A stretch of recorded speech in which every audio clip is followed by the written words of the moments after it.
Second match of the British and Irish Lions tour is getting underway this weekend, folks. The first one on Aussie soil, with the Lions taking on the Force over in Perth. The squads have been named. We'll go through them. Who are some of the key players in and out? What is the prediction with the bookies? What are some of the stats? We'll go through these.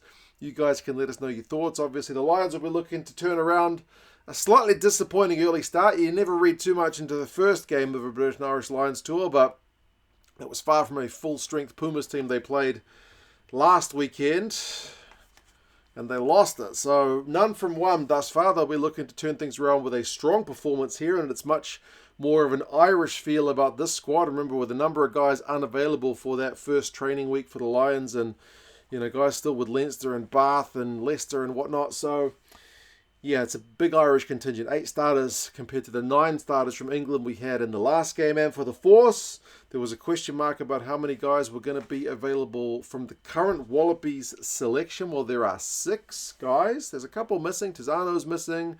Harry Potter's missing.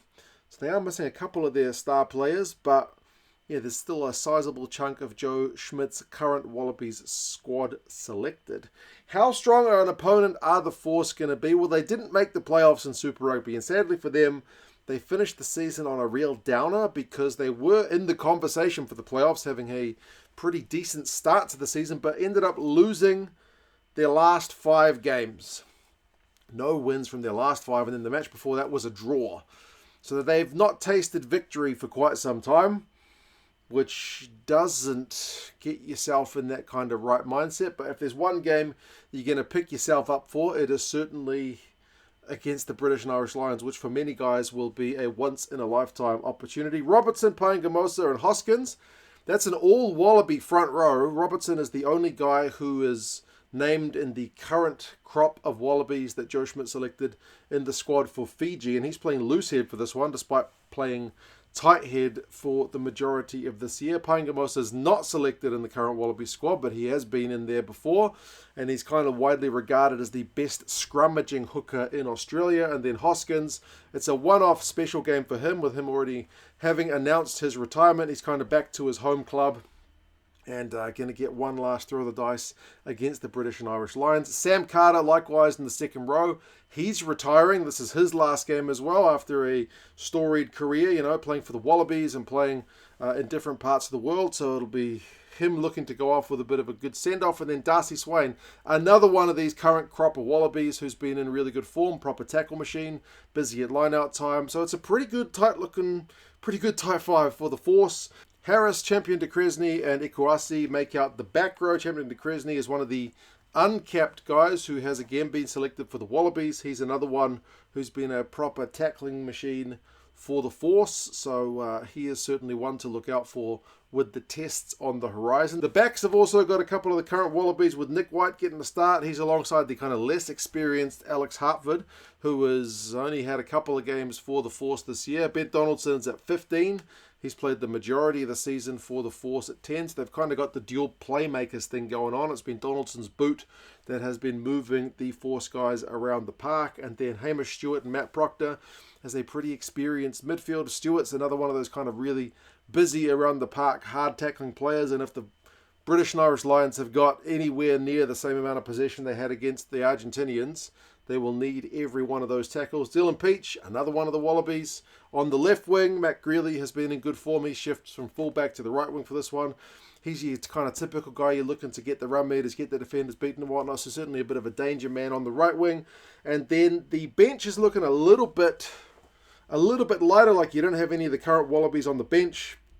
Nick Dolly's there, who a lot of Northern Hemisphere fans will be familiar with his time up there. Marley Pierce is back in. Reed Prinsep's still there. Max Bury is there. Berlin Kudel is there. So, yeah, it's a starting 15, which, I don't know, man. It's got a decent sprinkling of current and former Wallabies in there. And the tight 5 in particular, I think looks all right. If they are going to give the Lions a game, you feel like it is going to start with those guys up front. No Tizano, no Jeremy Williams, no Harry Potter. Obviously, that is unfortunate because Tizano scored a bunch of tries from the maul for the Force this year. Harry Potter has been one of the more elusive guys on the ball carry out wide. And then, Jeremy Williams helps run the line out, and he's another proper defensive powerhouse. So, yeah, slightly weakened, but they are bolstered with the return of a few other guys as well. For the Lions, I mentioned it's a much bigger Irish contingent in this squad. There's a few of those Leinster lads who were not available for that first game who are in the squad for this one. Schoeman gets a start after being on the bench against Argentina. Dan Sheehan, again, one of those Leinster lads, he's starting and he is captain for this one because there's no Itoje selected this week. And then Furlong, he's going to be just one of those guys we're monitoring to see how he goes with his match fitness. He got through from the bench last week. Now he is getting a start. He seems excited and raring to go.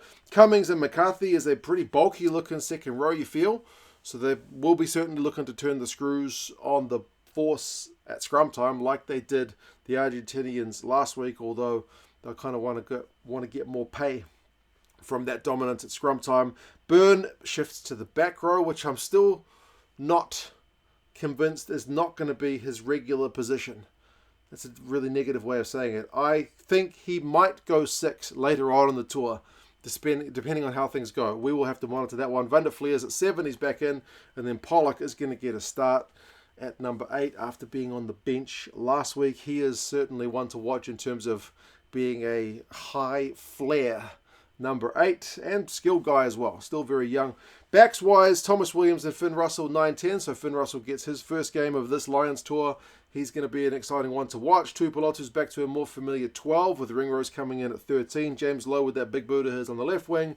Mac Hansen on the right wing. And then Elliot Daly with another big old boot at fullback. So there's a fair bit of kicking in that Lions back 3 if they opt to go that way.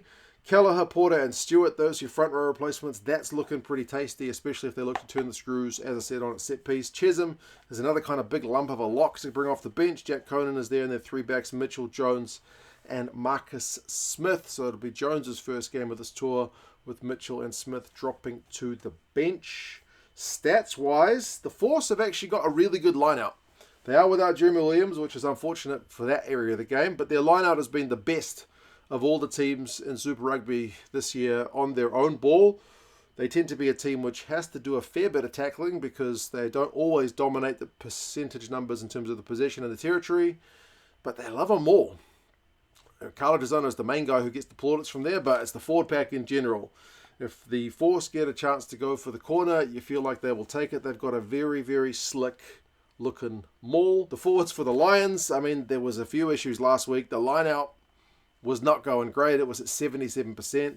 You will be thinking that needs to get up higher. And they really didn't make the most of all the possession and territory they had, particularly in that second half. They offloaded a ton, the Lions, last week. I think there was 15 offloads, but they had 18 turnovers conceded. So it might be interesting to see if they rein it in just a little bit, although with Finn Russell there, they may still just get license to really chuck the ball around. They did play each other back on the last tour as well, back in 2013. It was a pretty emphatic win for the Lions, 69 points to 17 that year. It's not predicted to be quite as emphatic this time, with the bookies saying the Lions by 27 points, which is still pretty comfortable enough. They'll be looking to get their combinations clicking, but for the Force, as I mentioned, it's for many of them a once-in-a-lifetime game, so they'll be trying to lift themselves as much as they can to be competitive. If you want a Lions jersey like that one, check out the British and Irish Lions store down in the description. They have got all the Lions gear you can get ahead of the tour matches starting proper.